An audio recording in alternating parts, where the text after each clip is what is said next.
Welcome to the study of social science. This is the fifth video lecture of the seventh chapter of Civics, Outcomes of Democracy for class 10th. And the topic is the accommodation of social diversity.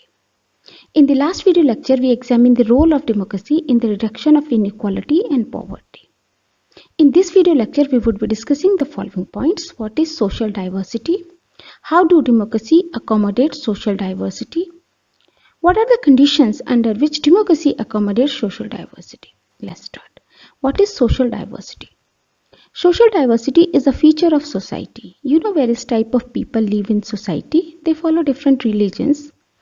They practice various cultures, speak different languages, and eat a variety of food. So the presence of the people of different religions, different castes, different languages, and different cultures in society is called social diversity. Sometimes social diversities become a cause of conflict and disharmony in society. People who belong to one race or religion start dominating or harming the people of another race or religion. For example, what happened in Germany during the time of Hitler? Hitler preferred Aryans and persecuted Jews. Generally, non-democratic regimes, whether it is dictatorship or monarchy, ignore social differences and suppress the weaker section of society. Often, majority force their views on the minorities. But when we talk about democracy, in democratic countries, people live peaceful life besides social diversities. Democracy accommodates social diversities. But the question is, how do democracies accommodate social diversity?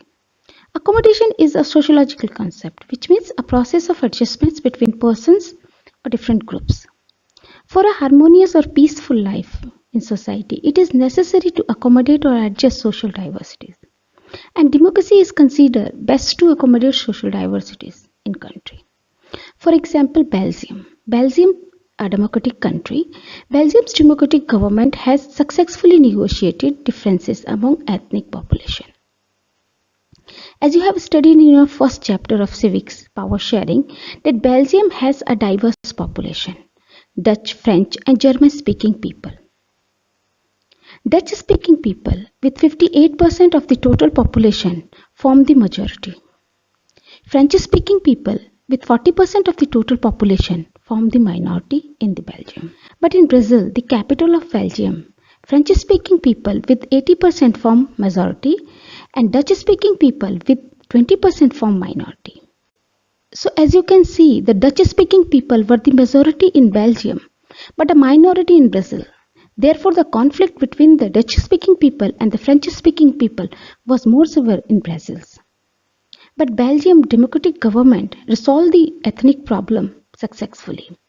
Between 1970 and 1993, Belgium's leader amended their constitution 4 times. They made a kind of arrangement that would enable all the citizens of the country to live together peacefully. Thus, the example of Belgium makes us believe that democracy is the most suitable form of government to handle the social differences and conflicts. Social differences and conflicts cannot be reduced fully or permanently. But in democratic countries, people learn to respect differences, and democracies provide a forum to negotiate the differences. But when we take the example of countries like Sri Lanka, democracies have failed to accommodate social diversity. Sri Lanka also has a diverse population. The Sinhalese communities forms the majority with 74% of total population. And Tamils are a minority with 18% of total population. But after independence in 1948, democratic government of Sri Lanka ignored the minorities' interest and ruled by majority opinion, which resulted in the civil war in Sri Lanka. Thus, the example of Sri Lanka reminds us that democracy must fulfill 2 conditions to accommodate social diversities.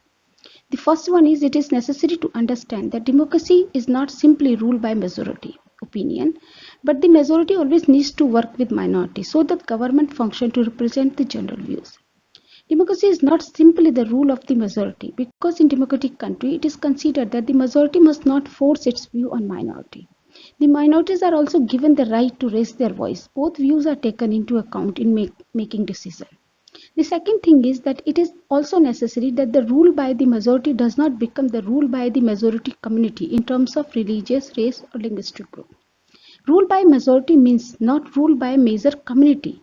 It means in every election, different person or groups can form the majority. In India, we have major and minor communities, but every member of each community has the right to form political party, join political party, or support any political party. Even small or regional parties can come together and form the government. So in democracy, every person has chance of being in the majority at some point of time. Majority and the minority is not permanent or not based on birth in democracy. In short, how do democracy accommodate social diversity? Democratic government try to resolve differences in a peaceful manner. It provides a forum to negotiate social differences. On the other hand, non-democratic regimes usually ignore internal problems or suppress it. Social differences and conflicts cannot be reduced fully or permanently from society. But in democratic countries, people learn to respect differences, and they can also evolve mechanisms to negotiate the differences. The two conditions under which democracy accommodates social diversities. Democracy is not simply ruled by majority opinion, but the majority always needs to work with minority so that government function to represent the general views. It is also necessary that the rule by the majority does not become the rule by the majority community in terms of religious, race, or linguistic group.